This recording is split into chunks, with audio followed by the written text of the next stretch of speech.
قال قال رسول اللہ صلی اللہ علیہ وسلم لقد کان فیما قبلکم من الامم محدثون، حضور نے فرمایا تم سے پہلی امتوں میں ایک نہ ایک محدث ہوتا تھا۔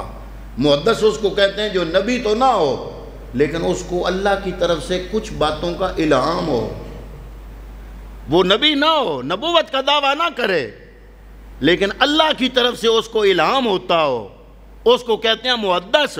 تو حضور نبی کریم نے یہ حدیث بخاری شریف میں موجود ہے اور بخاری میں اس کا نمبر ہے 3486، اور یہی حدیث پاک طبرانی شریف میں موجود ہے، معجم کبیر میں موجود ہے، حاکم مستدرک میں موجود ہے، یہی حدیث مسند احمد میں موجود ہے۔ حضور نبی کریم نے فرمایا، حضرت ابو ہریرہ کی روایت ہے کہ من الامم محدثون، پچھلی امتوں میں ایک نہ ایک محدث ہوتا تھا۔ فَإِن يَكُ فِي أُمَّتِي أَحَدٌ فَإِنَّهُ عمر، میری امت کے جو محدث ہوں گے ان میں سے ایک عمر ہے۔ یعنی یہ بات کرتا ہے، اس کو کئی بار اللہ کی طرف سے اس کے دماغ میں اس بات کا الہام ہو جاتا ہے، اور یہ عملی طور پر ثابت بھی ہوا کہ کئی باتیں حضرت عمر کے مشورہ کرنے سے وہی خدا نازل ہوئی۔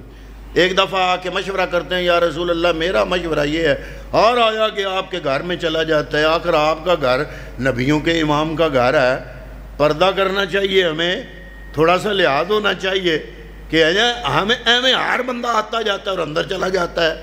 ابھی حضرت عمر فاروق حضور کی بارگاہ میں موجود تھے، اسی وقت وہی نازل ہو گئی اور پردے کا حکم ہو گیا کہ عمر ٹھیک کہہ رہا ہے کہ آج کے بعد جو بھی لوگ آئیں مصطفیٰ سے اجازت مانگ کے آئیں۔ اور اسی طرح یہ شراب پہلے حرام نہیں تھی، لوگ پیتے تھے، نماز بھی پڑھتے تھے، اور نماز پڑھتے ہوئے شراب پینی، ادھر سے نماز نیت لینی، اور چونکہ وہ عربی زبان والے خود تھے تو لفظ ادھر ادھر کر دیتے تھے، معنی اور ہو جاتے تھے۔ حضور کی بارگاہ میں شکایت ہوئی تو حضور کی بارگاہ میں حضرت عمر فاروق آئے تو عرض کرتے ہیں، یا رسول اللہ یہ ویسے حرام ہونی چاہیے۔ تو اس وقت یہ وہی نازل ہو گئی کہ جب تم نشے میں ہو تو نماز کے قریب نہ جایا کرو، لا تقربوا الصلاۃ وانتم سکارى، جب نشے میں ہو تو نماز کے قریب نہ جاؤ۔ نشے سے پھر بھی نہیں روکا، صرف اس سے روکا کہ اس وقت نماز نہ پڑھو۔ پھر کچھ عرصے بعد حضرت عمر فاروق حاضر ہوئے، عرض کی یا رسول اللہ اس کے بارے میں کوئی واضح حکم نہیں آ رہا۔ پھر قرآن کی آیت آئی، انما الخمر والمیسر والانصاب والازلام رجس من عمل الشیطان، یہ عمل شیطانی ہے، اس سے بچو۔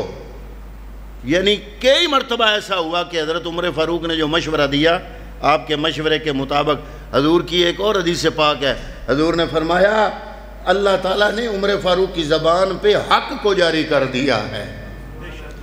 تو حضور نے ایک جملے میں ارشاد فرمایا، اہل جنت کا چراغ عمر فاروق ہے۔ ایک دفعہ حضور خواب سے بیدار ہوئے، اپنا واقعہ سنایا خواب کا۔ حضور نے فرمایا راتی میں نے خواب آیا، یا رسول اللہ ہمیں سنائیں۔ فرمایا میں ایک کنویں پہ تھا، میں ڈول بھر بھر کے پلا رہا تھا، اپنے مرضی کے میں نے ڈول بھرے۔ پھر ابو بکر صدیق آئے، انہوں نے بڑی مشکل سے، بڑی مصیبت ہوئی میں گرفتار ہوئے اور انہوں نے کچھ ڈول بھرے۔ راوی کہتا ہے اس جملے میں کہ اس سے آپ کی مراد حضرت ابو بکر صدیق کے دور خلافت کی مشکلیں تھیں کہ آپ مشکل میں اپنا خلافت کا دور نبھائیں گے۔ پھر فرماتے ہیں حضور نبی کریم نے فرمایا میں نے دیکھا عمر آ گیا۔ جب عمر آیا، عمر نے جب ڈول کو پکڑا، ڈول بڑا ہو گیا اور عمر نے ڈول بھر بھر کے کھلے طریقے سے پوری میری امت کو پلائے۔ اور حضور نے آگے جملہ بولا، فرمایا فَلَمْ أَرَى عَبْقَرِيًّا مِّنَ النَّاسِ يَنْزَعُ نَازَ عمر بن الخطاب، میں نے اپنی امت میں کوئی عبقری شخصیت عمر کے علاوہ دیکھی ہی نہیں۔ عبقری شخصیت وہ ہوتی ہے جس کو خدا کی طرف سے صلاحیتیں عطا کی جاتی ہیں۔ فرمایا عمر میرا عبقری ہے، اور عمر فاروق نے ڈول بھر بھر کے پلائے۔ اشارہ تھا کہ جب عمر فاروق کا دور خلافت آئے گا تو بھوک ختم ہو جائے گی، قحط ختم ہو جائے گا۔ پھر ہوا بھی یوں جیسے نبی کا خواب تھا، ہوا بھی یوں۔ عمر فاروق کے دور میں لوگ زکوٰۃ لے کر نکلتے تھے، جس کا دروازہ کھٹکھٹاتے تھے میں زکوٰۃ دینا چاہتا ہوں، وہ کہتا میں اپنی نکال کے بیٹھوں، لینے والا کوئی نہیں۔ دینے والے سارے تھے، لینے والا کوئی نہیں۔ حضور نے اپنا خواب پہلے ہی سنا دیا تھا۔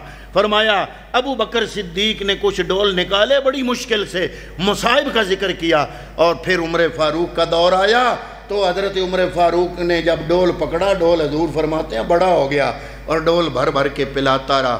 حضرت ابو سعید خدری فرماتے ہیں میں حضور کی بارگاہ میں گیا، میں نے عرض کیا راتی یا رسول اللہ خواب بڑا اوپرا بہ کیا؟ فرمایا بیان کرو۔ آپ عرض کرتے ہیں یا رسول اللہ میں نے رات کو خواب میں دیکھا کہ میں لوگوں کو دیکھ رہا ہوں، انہوں نے قمیضیں پہنی ہوئی ہیں، کسی کی قمیض سینے تک ہے، کسی کی ناف تک ہے، کسی کی گھٹنوں تک ہے۔ اتنے میں نے عمر کو دیکھا، ان کی قمیض اتنی لمبی تھی کہ زمین پہ گھسٹ رہی تھی۔ حضور مسکرائے، فرمایا بڑا اچھا خواب ہے۔ عرض کی یا رسول اللہ تعبیر بھی تو بتائیں، یہ قمیض کیا ہے؟ فرمایا قمیض سے مراد دین ہے، قمیض سے مراد دین ہے۔ عمر فاروق مکمل دین پہ عمل پیرا بھی ہوگا اور دین کو میری مملکت میں نافذ بھی کرے گا۔ تو یہ ہے حضور نبی کریم کی بارگاہ میں عمر فاروق کا مقام، رب کی بارگاہ میں عمر فاروق کا مقام۔ دعا ہے کہ اللہ تعالیٰ صحابہ کرام کی عزت قدر کرنے کی توفیق عطا فرمائے۔ وما علیہ الا البلاغ المبین۔